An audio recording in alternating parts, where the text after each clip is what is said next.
Donc c'est un château qui est de la Renaissance, du XVIIe siècle, et qui a pris sa forme finale au XVIIe. Et en 1984, un donjon qui s'élevait à 40 mètres s'est effondré sur cette aile. Et donc le château a été finalement, depuis 1984, inhabité. Et donc forcément, petit à petit, les problèmes s'installent et ça a été de pire en pire jusqu'aux années 2000 où ma famille a commencé à reconstruire l'aile qui s'était effondrée. Et donc là, on voit une partie qui est un peu plus neuve que l'autre. Et donc c'est toute cette partie qui a été reconstruite depuis 2005.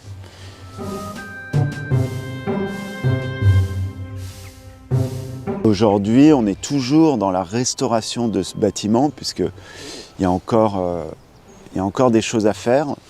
Les toitures, le plus gros est fait. Maintenant, on peut vraiment s'attaquer à l'intérieur du château sur les parties rez-de-chaussée qui accueillent le public. On est vraiment sur une phase finale.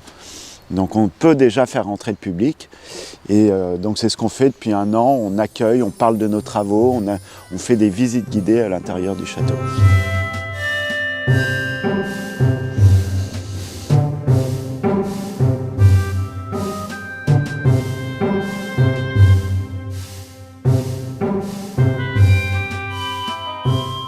On est relié à l'Isère dans la mesure où nous, les douves du château, se jettent dans l'Isère qui donc borde la propriété. Donc l'eau, le réseau hydraulique de la propriété démarre dans le parc, traverse le parc et arrive ici dans les douves qui entourent le château et ensuite se jette dans l'Isère à l'arrière. Donc c'est notre point commun finalement c'est ce qui nous relie un peu à la Belgique puisque ensuite l'eau de l'Isère s'écoule, va jusqu'à Newport et se jette à Newport.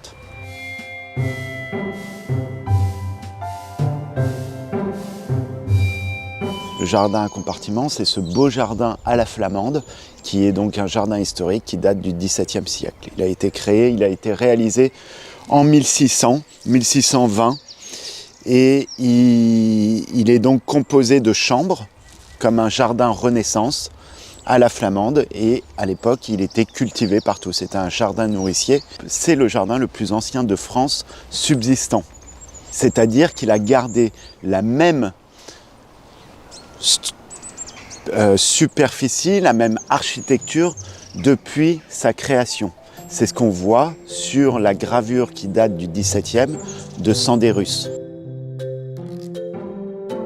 Le jardin et le parc forment un ensemble important, un ensemble. On n'est pas juste dans un jardin et dans un parc, on est sur une balade qui démarre ici et qui traverse le parc. Une des spécificités aussi de ce jardin fruitier, ce sont les fruitiers palissés.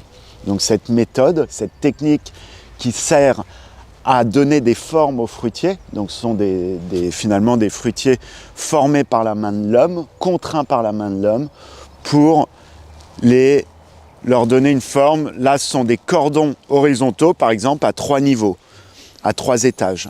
Et ce qui permettait d'avoir une production un peu plus élevée, quelque chose de pratique pour récolter aussi ces fruits.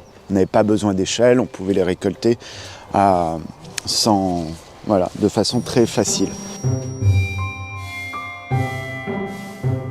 Je pense que Esquelbecq témoigne aussi de